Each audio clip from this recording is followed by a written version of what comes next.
Pour la petite anecdote rigolote, Leroy Merlin vient de Monsieur Leroy et Madame Merlin qui étaient mariés et qui ont fondé Leroy Merlin. Et on a la chance aussi chez Leroy Merlin d'avoir des collaborateurs qui ont envie de pousser la boîte. On parlera aussi de nos façons de recruter, on parlera aussi de notre façon de rétribuer. Et vraiment, on insiste sur le côté montée en compétences et plus formation pure. Bonjour Leïla. Bonjour Pierre. Merci de nous accueillir ici dans ce beau magasin, ce tout récent magasin Leroy Merlin. L'idée aujourd'hui, c'est de pouvoir échanger avec toi sur justement qui est Leroy Merlin, quelle est cette enseigne, même si on est plusieurs à la connaître, une des enseignes préférées des Français, pour te dire l'enseigne préférée des Français en GSB. L'idée, c'est de pouvoir échanger avec toi sur toute cette partie retail, forcément, parce que ça nous touche aujourd'hui, mais aussi et surtout humaine, RH, c'est ton domaine. Tu vas te présenter justement pour ça. Comprendre un petit peu les grandes stratégies de l'enseigne Leroy Merlin aujourd'hui pour attirer de nouveaux talents, pour fidéliser les talents qui sont aujourd'hui chez vous, la notion de parcours, de responsabilité et sûrement plein d'autres choses. Et puis cette nouvelle génération qui arrive sur le marché du travail. Bon, elle est déjà un petit peu là, mais en tout cas, voilà, elle est curieuse, elle est différente, elle nous challenge beaucoup. Et puis demain, la génération alpha, elle va être encore différente, elle va aller encore plus loin. Donc c'est de pouvoir échanger de ça avec toi aujourd'hui. Et puis on terminera sur l'évolution de demain, dans les 10, 20, 30 prochaines années. On se projettera un peu, on rêvera un peu, savoir qu'est-ce qui va devenir du retail, de nos modèles et comment ça va évoluer. Voilà. Ok, t'as quelques heures devant toi? J'ai quelques heures devant moi, on peut y aller. Première question qui est hyper simple, qui es-tu? Ok, c'est la plus simple. C'est la plus simple de toutes. Ok, donc moi je suis Leïla, je suis la responsable RH du magasin de Fréjus. J'ai 32 ans et ça fait depuis la semaine dernière 10 ans que je suis dans cette boîte. Parcours en 4 étapes. J'ai commencé dans un magasin du nord de la France puisque je suis originaire de là-bas. J'ai bossé donc en magasin et au siège pour mes 2 premières étapes. Le siège est à Lille. J'ai ensuite découvert l'Alsace, une région que je ne connaissais pas en bossant au nord de Strasbourg, au magasin d'Agno. Et je suis arrivée ici à Fréjus en juillet 2019. Gestion de parcours France. Moitié de France, il me reste l'autre moitié. Écoute, peut-être.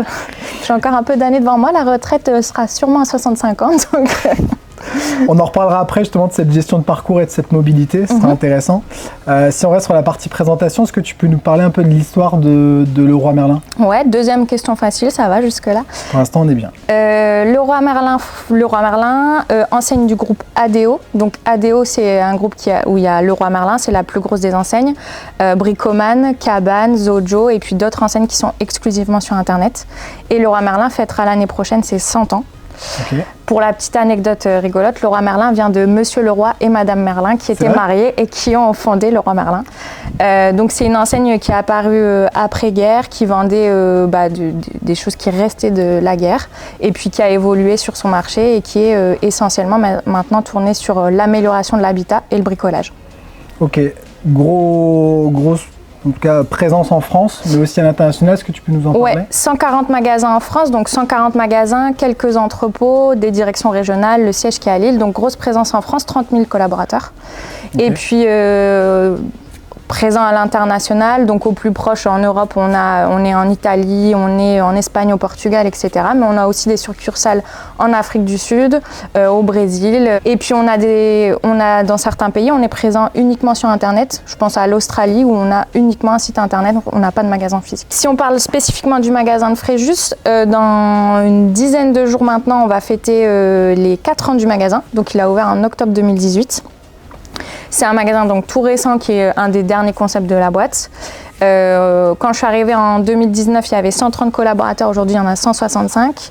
On est ouvert 7 jours sur 7. Alors, dit comme ça, c'est plutôt habituel dans le retail. Moi, j'aime bien le présenter en disant en fait, il n'y a que 3 jours par an où on n'est pas ouvert. Le 25 décembre, le 1er janvier et le 1er mai.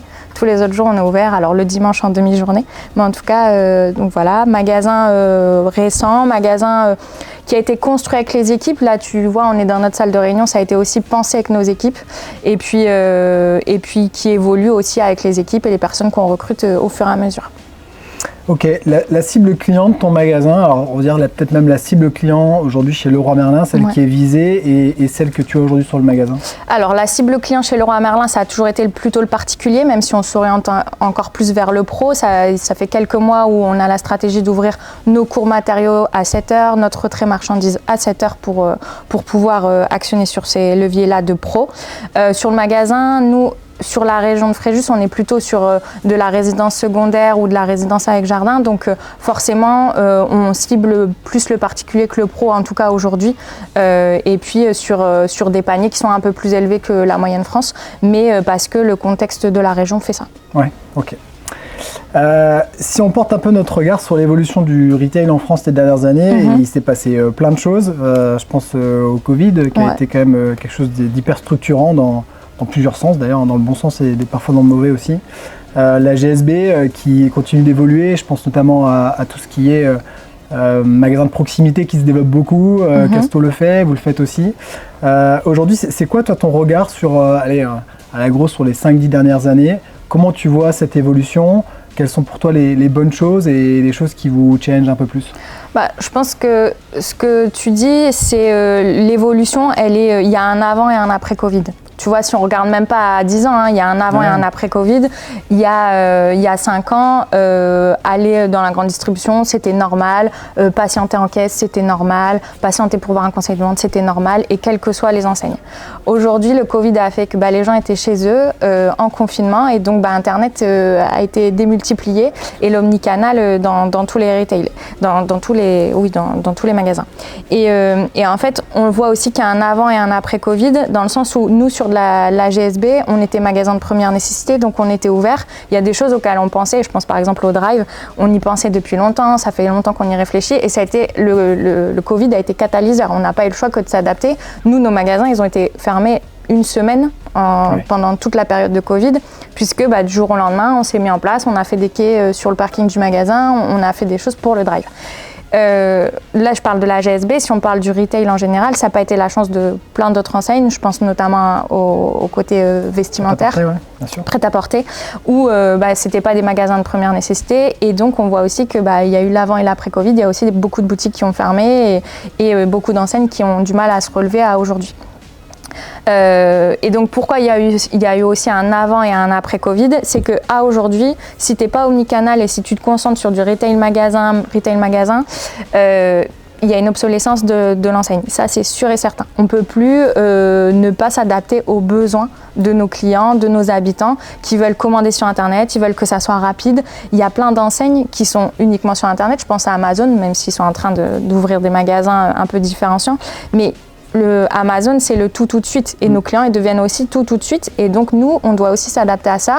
On a ce qu'on appelle le ship from store chez nous. C'est la livraison. Le client peut commander jusqu'à minuit et être livré le lendemain. Donc, tu es obligé de t'adapter aux nouvelles façons de consommer des habitants. Ça, c'est plein de nouveaux services qui ont été lancés avec le Covid. C'est vrai que quand on voit les drives maintenant dans les magasins, on se dit oui, tout le monde en faisait parce qu'on a le souvenir des drives, je pense, plus alimentaires.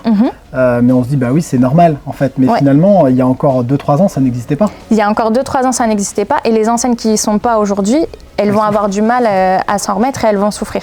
Mais oui, le Covid a été catalyseur parce que t'as plus le choix en fait, t'as vraiment plus le choix, il y a des changements de mentalité, alors on parlera après sûrement de recrutement, etc.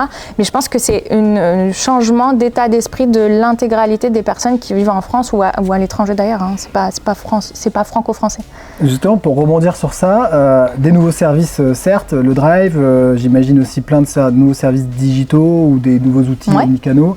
De la vente à distance. De la vente à distance et plein d'autres choses. C'est canon, mais derrière, il y a des équipes, il y a de l'humain. Comment est-ce que cette transformation qui a été quand même hyper brutale avec le Covid, où on vous a dit clairement du jour au lendemain, si tu veux continuer de faire du business, vas-y, mets en place les outils.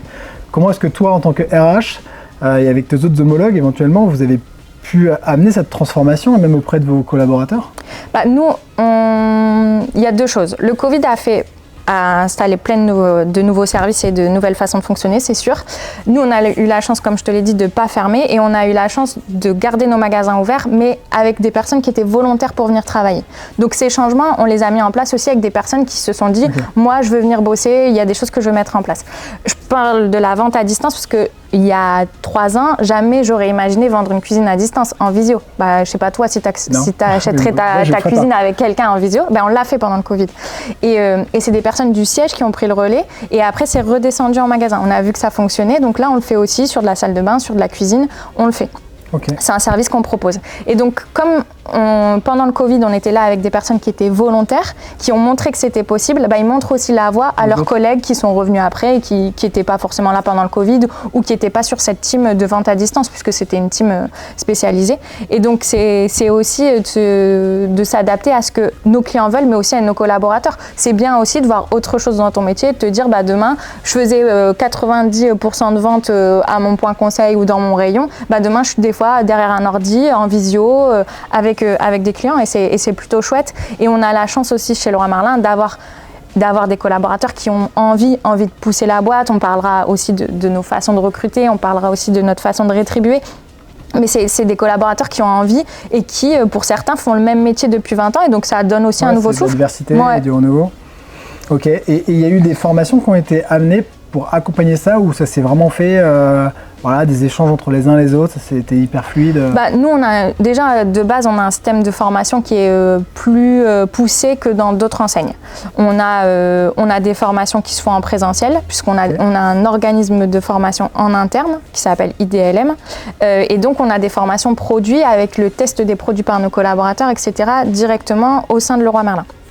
Et puis après, Covid oblige, on a fait plein de choses sur le digital. On a lancé notre marketplace, etc. pour nos clients pendant le Covid, mais on a aussi surinvesti sur de la vente, de la formation à distance, puisque on pouvait plus partir, on pouvait plus bouger. Donc à un moment donné, il faut quand même continuer à former nos collaborateurs. Et donc on fait beaucoup de choses. On a ce qu'on appelle une learning platform, qui était d'abord très tournée produit et qui maintenant va aussi sur des formations à distance, sur du développement perso, sur du management, et donc qui ouvre beaucoup de choses et il y a beaucoup de choses sur cette plateforme qui s'appelle donc Learning Platform et qui sont à dispo de nos collaborateurs et c'est aussi comme ça qu'on accompagne. Et nous sur le magasin, ce qu'on aime bien faire aussi, c'est ce qu'on appelle des écoles de la vente.